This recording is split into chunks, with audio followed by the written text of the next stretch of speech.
Abrimos una nueva edición de Café Financiero con toda la información necesaria para manejar mejor tu dinero. Hoy Lucas Gutiérrez nos va a brindar información sobre las nuevas medidas del gobierno para estimular el uso de los dólares del colchón. José Luis Pavesa va a repasar lo sucedido en los mercados de capitales. También vamos a brindar información sobre seguros para dispositivos electrónicos y en el último bloque vamos a conversar con el economista José Ciaba Serrate para analizar las principales noticias económicas de estos últimos días. Abrimos este primer bloque con informaciones sobre lo sucedido en los mercados de capitales en los últimos días. El dólar tuvo un leve repunte contra las expectativas del gobierno de que se vuelque hacia el piso de la banda. Estuvo cotizando hoy entre 1.160 y 1.170 pesos. José Luis, ¿qué tal? ¿Cómo andás? Hola Alejandro, ¿cómo estás? Gracias por la invitación. Gracias a vos por estar aquí. Bueno, José Luis, ¿cuál es tu recomendación, ¿no? Para aquellos que están analizando, viendo, ¿no? Si se vuelcan por activos en pesos o activos en dólares? Sí, está bien lo que mencionás. El dólar tuvo un salto ahora en el mes de mayo, desde el mínimo de principio de mayo, subió casi 4, 3,5, 4. Hay que ver bien el motivo, cuál puede ser. Yo creo que uno puede ser que nos acercamos a la fecha de las metas con el Fondo Monetario, la meta de acumulación de reservas, y está lejos de cumplirse, con lo cual se recalentó un poquito y aumentó la presión. Argentina debería pedir un waiver, que es una especie de perdón por no cumplir con la meta, la primera meta que tiene que cumplir. Quizá puede venir un poco por ahí. Ha sido enfático, ¿no? El gobierno con que la acumulación de reservas hoy no es la prioridad, ¿no? En materia política económica. Quizás, pero es importante, es una meta que tiene que cumplir. Sí. Así que bueno, a ver, también puede ser, obviamente el gobierno quiere que vaya al piso de la banda. Hay un piso ahí alrededor de 1.150 que no lo perfora. Yo creo que ahí hay demanda de dólares, por eso el dólar no baja más. Quizás se percibe un dólar relativamente barato y bueno, le cuesta perforar ese piso. Lo veo medio difícil que vaya más abajo. Parece difícil. Entonces, en definitiva, ¿no? En este contexto, ¿qué le recomendás, ¿no? A aquellos que están viendo, ¿no? Bueno, a ver, el que venía haciendo tasa en pesos, obviamente con el dólar a la baja, hizo una muy buena rentabilidad en dólares. Pero bueno, vos sabés cómo es, ¿no? Cuando el dólar empieza a subir, también se te evapora rápido, ¿no? Hoy la tasa de los instrumentos de renta fija están al 2,5%, sin riesgo muy bajo, con lo cual fue una muy buena inversión hasta hace unos días. Ahora con esta suba del dólar ya perdió un poquito de atractivo. Esperaría un poquito, dolarizaría quizás al que es un poquito más conservador, a ver hasta dónde va nuevamente. Y para aquellos que dolarizan, ¿cuáles son los activos que más te gustan? Mira, a ver, a mí me gustan las ONs para el inversor de riesgo bajo, moderado. Se están haciendo muchas emisiones de empresas muy buenas. Están saliendo los bancos a colocar. Está saliendo el banco francés, coloca mañana a 1 año a tasa del 6. Así que ahí hay una buena oportunidad. ONs, mercado secundario. Así que esa es una buena alternativa. Muy bien, perfecto. Bueno, vamos a continuar después hablando sobre las alternativas internacionales, pero ahora vamos a brindar, como habíamos anticipado en la apertura, informaciones sobre estas nuevas medidas del gobierno para estimular el uso de los dólares del colchón. Lucas, ¿qué tal? ¿Cómo andás? ¿Qué tal, Alejandro? Mucho gusto. Bueno, gracias por estar aquí. Un placer. Bueno, Lucas, ¿en qué consiste, no? Bueno, ¿cuáles son de este conjunto de medidas que se han conocido las que vos considerás las más importantes, ¿no? Bueno, acá hay un decreto que es muy importante del Poder Ejecutivo, el 353, que yo lo dividiría en dos partes, ¿no? Por un lado, la desburocratización o la simplificación. ¿Esto qué apunta? Bueno, en Argentina estamos llenos de regímenes de información, el fisco recibe información de bancos, de ALIC, de escribanos, montones de regímenes de informativos que se cruzan, que son intensivos y aparte abarcan a todas las etapas de la economía, y lo que se busca con estas medidas, que ya las adoptó Arca, es elevar el piso a partir del cual se informa al fisco sobre estas transacciones, poniendo el foco en qué, bueno, en los contribuyentes grandes, en los contribuyentes más importantes, que es por donde pasa el gran parte de la recaudación, para de alguna manera dejar de molestar y de poner trabas burocráticas en lo que son sectores de menores escalas en la economía. Claro. ¿Cuál es la otra parte y la que se vincula a las dólares del colchón? Bueno, acá hay menos materia concreta para comentar. ¿Por qué? Porque en rigor de verdad el fisco está obligado a recaudar y los contribuyentes, mientras los impuestos estén vigentes, están obligados a pagar. Sí. Entonces, lo que el gobierno plantea o lo que propuso mediante estas medidas es levantar la barrera de controles de manera que el fisco se quede sin información con la cual poder hacer reclamo. Pero lo cierto es que no hay ninguna, digamos, protección legal que le asegura a los contribuyentes que si movilizan o realizan inversiones de capital, el día de mañana, un cambio de gobierno mediante, no venga un fisco de una administración distinta a pedir explicaciones. Eso es lo que le está faltando, digamos, a esta señal política que dio el gobierno, que es dar la cobertura legal, o sea, una ley del Congreso que proteja, digamos, al pequeño ahorrista, al pequeño contribuyente, de no tener que dar explicaciones o no tener que rendir cuentas el día de mañana por algún movimiento que no esté correctamente exteriorizado. Por eso, hasta que eso no suceda, el impacto de esto va a ser muy relativo. Es relativo. Como única medida concreta es que los contribuyentes residentes argentinos que tengan, digamos, no tengan bienes en el exterior. Bienes en el exterior, acá para la ley de impuesto a las ganancias, incluye tener un CDR que esté representando una acción de una empresa extranjera. Claro. Mercado Libre, hasta Mercado Libre inclusive, que tiene domicilio en el exterior, no podría entrar en este régimen simple de impuesto a las ganancias que va a comenzar a regir para el 2025. Insisto, a esto necesita, para realmente generar un incentivo y un marco de protección que genere seguridad jurídica a aquel ahorrista, aquel pequeño contribuyente que bueno, producto de toda la trayectoria argentina tenga algún ahorro, el famoso canuto, bueno, que lo destina a la inversión, necesita un marco de seguridad jurídica mayor para realmente generar las condiciones de que esto pueda tener andamiaje. Muy bien, perfecto. Bueno, vamos a cerrar el bloque ahora con información sobre los mercados de capitales internacionales.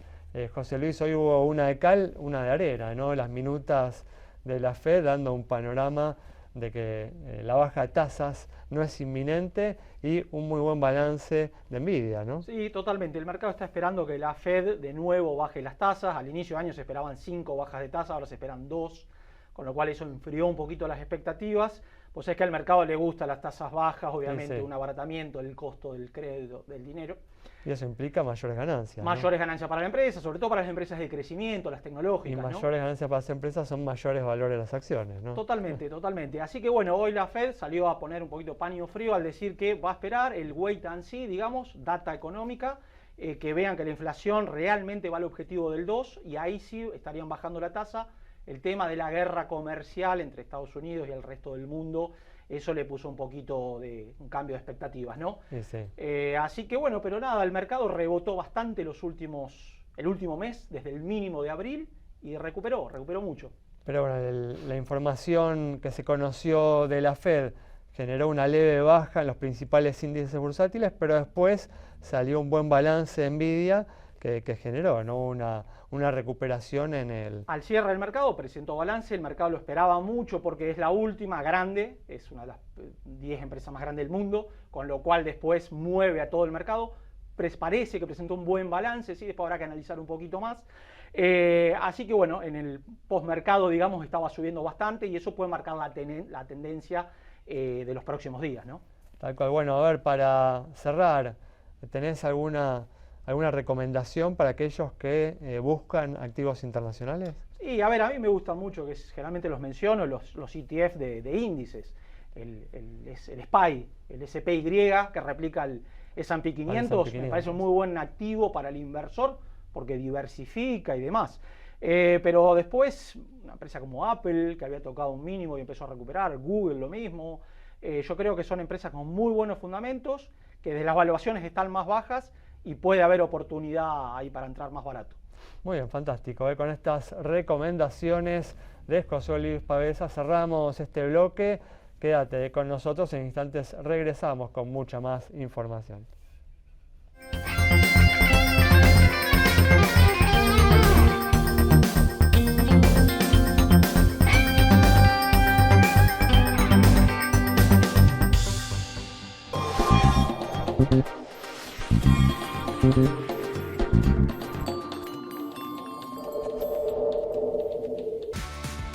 ¿Y si el que se cae es él? Para eso está Sancor Seguros. A veces no necesitas muchas respuestas. Necesitas una que sea segura. Sancor Seguros, el valor de dar respuesta. Somos Mercantil Andina. Con nuevas tecnologías creamos una experiencia única en seguros en cada rincón del país.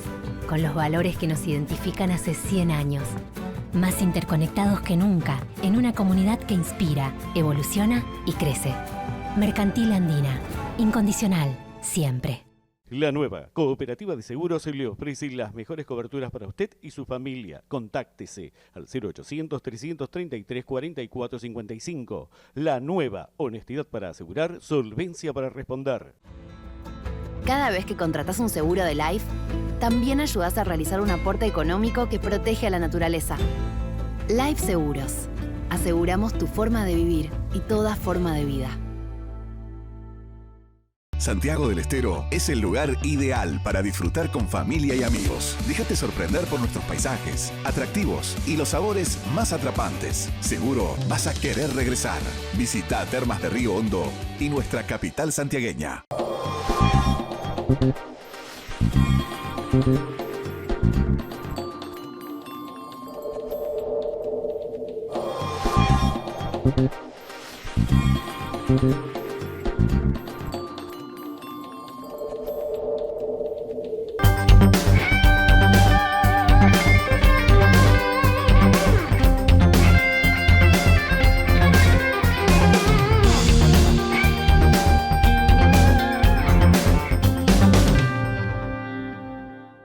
Abrimos un nuevo bloque con información sobre seguros para dispositivos electrónicos, y para hablar de este tema está con nosotros Cecilia Arcel, que es socia gerente de JH Broker. Cecilia, ¿qué tal? ¿Cómo andás? ¿Cómo estás? Muchas gracias por la invitación. Gracias a vos por venir hasta aquí.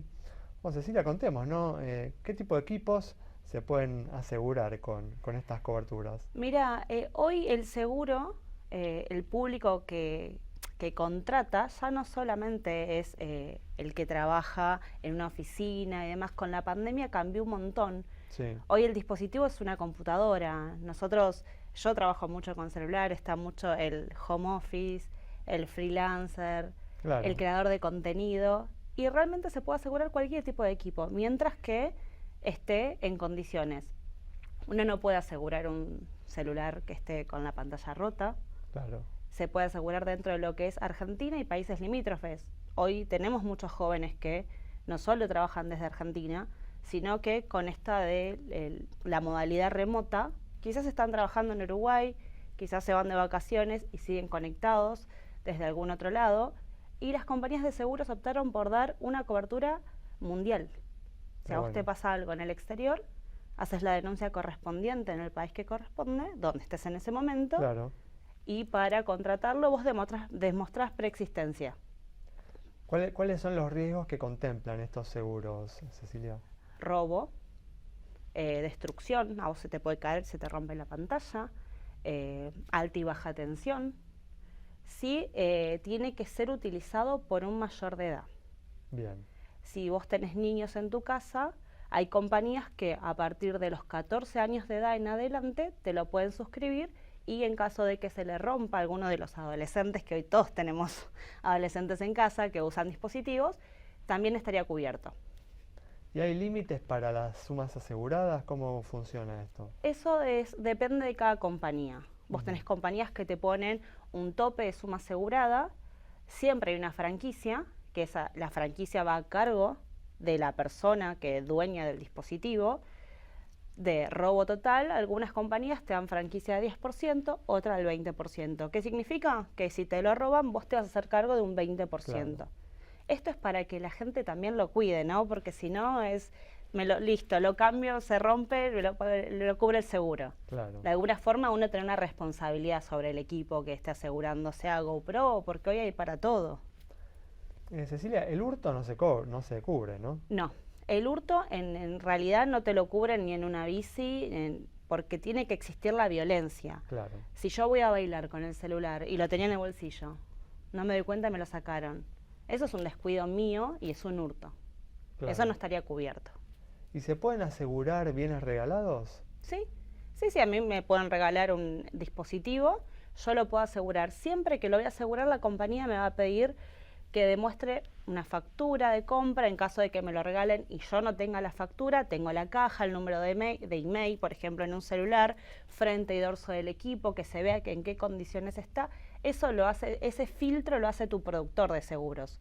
Nosotros como broker asesoramos a nuestros productores, tenemos una red amplia, entonces en esos momentos nos consultan y siempre es como, bueno, con esta compañía te van a pedir esto para suscripción. Muy bien, perfecto. Bueno, muchas gracias. No, a vos, muchas gracias. Cerramos entonces este bloque con informaciones sobre seguros de dispositivos electrónicos. Quédate con nosotros. Al regreso vamos a estar dialogando con el economista José Ciaba Serrate.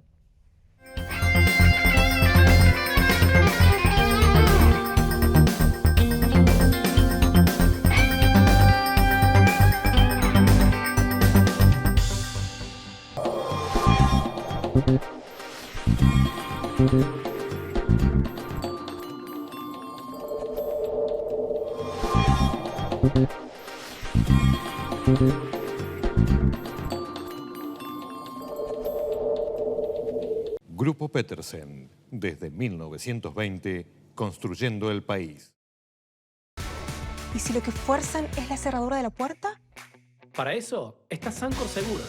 A veces no necesitas muchas respuestas. Necesitas una que sea segura. Sancor Seguros, el valor de dar respuesta. Cada vez que contratas un seguro de Life, también ayudas a realizar un aporte económico que protege a la naturaleza. Life Seguros. Aseguramos tu forma de vivir y toda forma de vida. ¿Y si el que se cae es él? Para eso está Sancor Seguros. A veces no necesitas muchas respuestas. Necesitas una que sea segura. Sancor Seguros, el valor de dar respuesta. Santiago del Estero es el lugar ideal para disfrutar con familia y amigos. Déjate sorprender por nuestros paisajes, atractivos y los sabores más atrapantes. Seguro vas a querer regresar. Visita Termas de Río Hondo y nuestra capital santiagueña.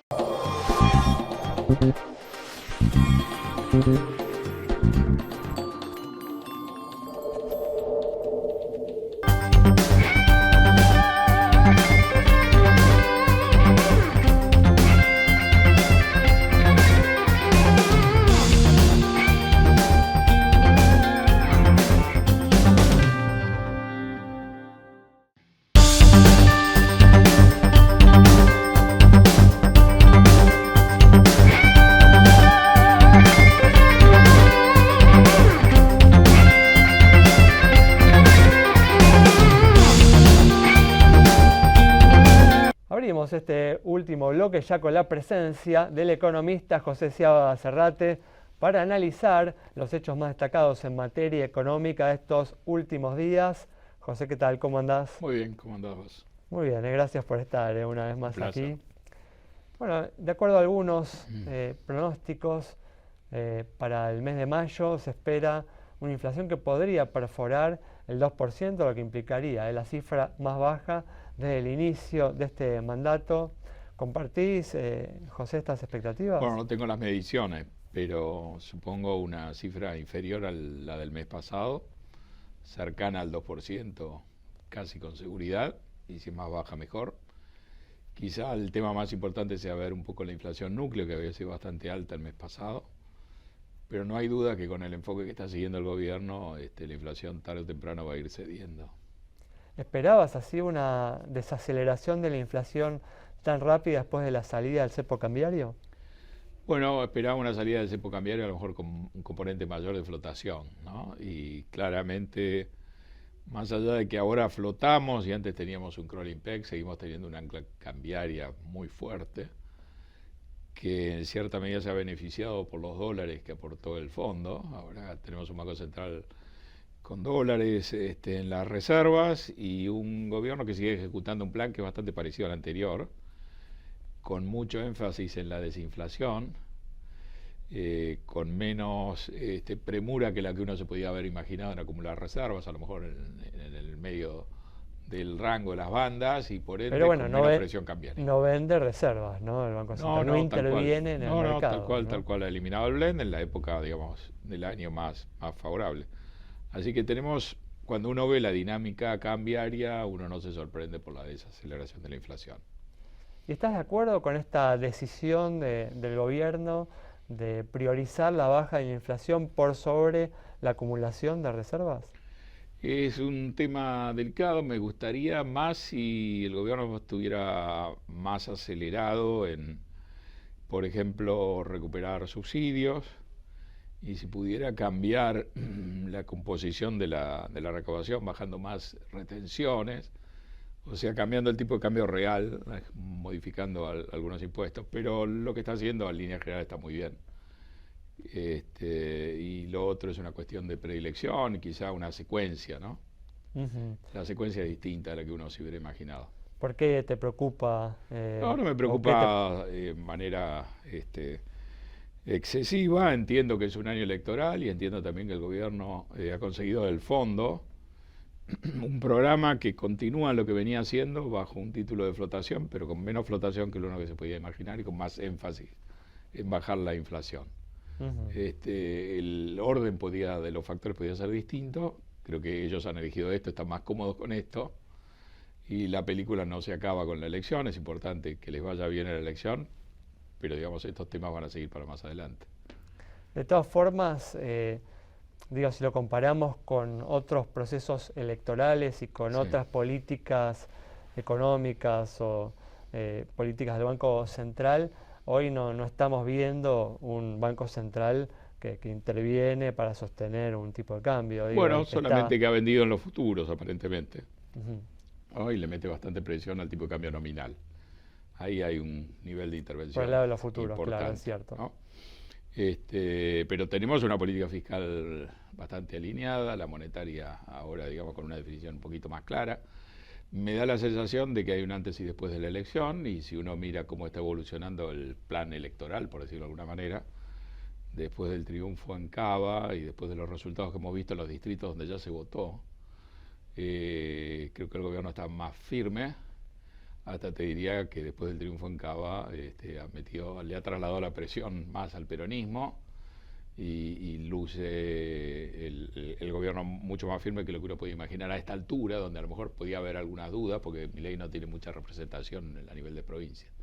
Pero el Partido Justicialista no le dio bien y Milei ha funcionado muy bien en tándem con los gobernadores, ¿no? Entonces, y ha definido de alguna manera la interna que tenía con Macri por el electorado de centro derecha.